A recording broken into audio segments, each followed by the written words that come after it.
Section 7. March 15.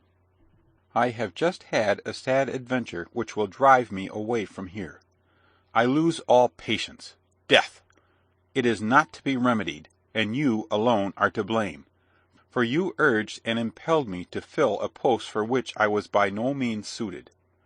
I have now reason to be satisfied, and so have you. But that you may not again attribute this fatality to my impetuous temper, I send you, my dear sir, a plain and simple narration of the affair, as a mere chronicler of facts would describe it. The Count of O likes and distinguishes me. It is well known, and I have mentioned this to you 100 times. Yesterday I dined with him. It is the day on which the nobility are accustomed to assemble at his house in the evening. I never once thought of the assembly, nor that we subalterns did not belong to such society. Well, I dined with the Count, and after dinner we adjourned to the large hall. We walked up and down together, and I conversed with him and with Colonel B., who joined us, and in this manner the hour for the assembly approached. God knows I was thinking of nothing when who should enter but the honourable lady, accompanied by her noble husband and their silly scheming daughter, with her small waist and flat neck, and with disdainful looks and a haughty air they passed me by. As I heartily detest the whole race, I determined upon going away, and only waited till the Count had disengaged himself from their impertinent prattle to take leave, when the agreeable Miss B. came in. As I never meet her without experiencing a heartfelt pleasure, I stayed and talked to her, leaning over the back of her chair, and did not perceive, till after some time, that she seemed a little confused, and ceased to answer me with her usual ease of manner. I was struck with it. Heavens, I said to myself, can she too be like the rest? I felt annoyed, and was about to withdraw, but I remained, notwithstanding, forming excuses for her conduct, fancying she did not mean it, and still hoping to receive some friendly recognition. The rest of the company now arrived. There was the Baron F., in an entire suit that dated from the coronation of Francis I., the Chancellor N., with his deaf wife, the shabbily dressed I., whose old-fashioned coat bore evidence of modern repairs. This crowned the whole. I conversed with some of my acquaintances, but they addressed me laconically. I was engaged in observing Miss B., and did not notice that the women were whispering at the end of the room, that the murmur extended by degrees to the men, that Madame S. addressed the Count with much warmth (this was all related to me subsequently by Miss B.), till at length the Count came up to me, and took me to the window. "You know our ridiculous customs," he said. "I perceive the company is rather displeased at your being here. I would not on any account—" "I beg your Excellency's pardon," I exclaimed. "I ought to have thought of this before, but I know you will forgive this little inattention. I was going," I added, "some time ago, but my evil genius detained me." And I smiled and bowed, to take my leave. He shook me by the hand, in a manner which expressed everything. I hastened at once from the illustrious assembly, sprang into a carriage, and drove to M. I contemplated the setting sun from the top of the hill, and read that beautiful passage in Homer, where Ulysses is entertained by the hospitable herdsman. This was indeed delightful. I returned home to supper in the evening, but few persons were assembled in the room. They had turned up a corner of the tablecloth, and were playing at dice. The good-natured A. came in. He laid down his hat when he saw me, approached me, and said in a low tone, "You have met with a disagreeable adventure." "I?" I exclaimed. "The Count obliged you to withdraw from the assembly." "Deuce take the assembly," said I. "I was very glad to be gone." "I am delighted," he added, "that you take it so lightly. I am only sorry that it is already so much spoken of." The circumstance then began to pain me. I fancied that every one who sat down, and even looked at me, was thinking of this incident, and my heart became embittered. And now I could plunge a dagger into my bosom, when I hear myself everywhere pitied, and observe the triumph of my enemies, who say that this is always the case with vain persons, whose heads are turned with conceit, who affect to despise forms, and such petty idle nonsense. Say what you will of fortitude, but show me the man who can patiently endure the laughter of fools, when they have obtained an advantage over him.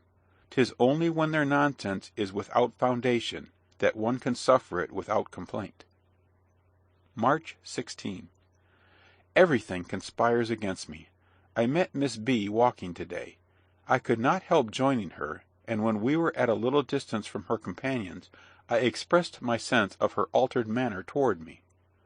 "Oh, Werther," she said in a tone of emotion, "you who know my heart, how could you so ill interpret my distress? What did I not suffer for you, from the moment you entered the room? I foresaw it all. 100 times was I on the point of mentioning it to you. I knew that the S's and the T's, with their husbands, would quit the room rather than remain in your company. I knew that the Count would not break with them, and now so much is said about it." "How?" I exclaimed, and endeavoured to conceal my emotion, for all that Adeline had mentioned to me yesterday recurred to me painfully at that moment. "Oh, how much it has already cost me!" said this amiable girl, while her eyes filled with tears. I could scarcely contain myself, and was ready to throw myself at her feet. "Explain yourself," I cried. Tears flowed down her cheeks. I became quite frantic. She wiped them away without attempting to conceal them. "You know my aunt," she continued. "She was present. And in what light does she consider the affair? Last night and this morning, Werther, I was compelled to listen to a lecture upon my acquaintance with you. I have been obliged to hear you condemned and depreciated, and I could not, I dared not, say much in your defence." Every word she uttered was a dagger to my heart. She did not feel what a mercy it would have been to conceal everything from me. She told me, in addition, all the impertinence that would be further circulated, and how the malicious would triumph, how they would rejoice over the punishment of my pride, over my humiliation for that want of esteem for others with which I had often been reproached. To hear all this, Wilhelm, uttered by her in a voice of the most sincere sympathy, awakened all my passions, and I am still in a state of extreme excitement. I wish I could find a man to jeer me about this event. I would sacrifice him to my resentment. The sight of his blood might possibly be a relief to my fury. 100 times have I seized a dagger, to give ease to this oppressed heart. Naturalists tell of a noble race of horses that instinctively open a vein with their teeth, when heated and exhausted by a long course, in order to breathe more freely. I am often tempted to open a vein, to procure for myself everlasting liberty. March 24. I have tendered my resignation to the Count. I hope it will be accepted, and you will forgive me for not having previously consulted you. It is necessary I should leave this place. I know all you will urge me to stay, and therefore I beg you will soften this news to my mother. I am unable to do anything for myself. How then should I be competent to assist others? It will afflict her that I should have interrupted that career which would have made me first a privy councillor and then minister, and that I should look behind me in place of advancing. Argue as you will, combine all the reasons which should have induced me to remain, I am going, that is sufficient. But, that you may not be ignorant of my destination, I may mention that the Prince of is here. He is much pleased with my company, and having heard of my intention to resign, he has invited me to his country house, to pass the spring months with him. I shall be left completely my own master, and as we agree on all subjects but one, I shall try my fortune and accompany him. April 19. Thanks for both your letters. I delayed my reply, and withheld this letter till I should obtain an answer from the court. I feared my mother might apply to the minister to defeat my purpose. But my request is granted, my resignation is accepted. I shall not recount with what reluctance it was accorded, nor relate what the minister has written. You would only renew your lamentations. The Crown Prince has sent me a present of 25 ducats. and indeed such goodness has affected me to tears. For this reason I shall not require from my mother the money for which I lately applied. May 5. I leave this place tomorrow, and as my native place is only 6 miles from the high road, I intend to visit it once more, and recall the happy dreams of my childhood. I shall enter at the same gate through which I came with my mother, when, after my father's death, she left that delightful retreat to immure herself in your melancholy town. Adieu, my dear friend. You shall hear of my future career. May 9. I have paid my visit to my native place with all the devotion of a pilgrim, and have experienced many unexpected emotions. Near the great elm tree, which is a quarter of a league from the village, I got out of the carriage and sent it on before, that alone and on foot I might enjoy vividly and heartily all the pleasure of my recollections. I stood there under that same elm which was formerly the term and object of my walks. How things have since changed! Then, in happy ignorance, I sighed for a world I did not know, where I hoped to find every pleasure and enjoyment which my heart could desire. And now, on my return from that wide world, O my friend, how many disappointed hopes and unsuccessful plans have I brought back! As I contemplated the mountains which lay stretched out before me, I thought how often they had been the object of my dearest desires. Here used I to sit for hours together with my eyes bent upon them, ardently longing to wander in the shade of those woods, to lose myself in those valleys, which form so delightful an object in the distance. With what reluctance did I leave this charming spot, when my hour of recreation was over, and my leave of absence expired. I drew near to the village. All the well-known old summer-houses and gardens were recognized then. I disliked the new ones, and all other alterations which had taken place. I entered the village, and all my former feelings returned. I cannot, my dear friend, enter into details. Charming as were my sensations, they would be dull in the narration. I had intended to lodge in the market-place, near our old house. As soon as I entered, I perceived that the schoolroom, where our childhood had been taught by that good old woman, was converted into a shop. I called to mind the sorrow, the heaviness, the tears, and oppression of heart which I experienced in that confinement. Every step produced some particular impression. A pilgrim in the Holy Land does not meet so many spots pregnant with tender recollections, and his soul is hardly moved with greater devotion. One incident will serve for illustration.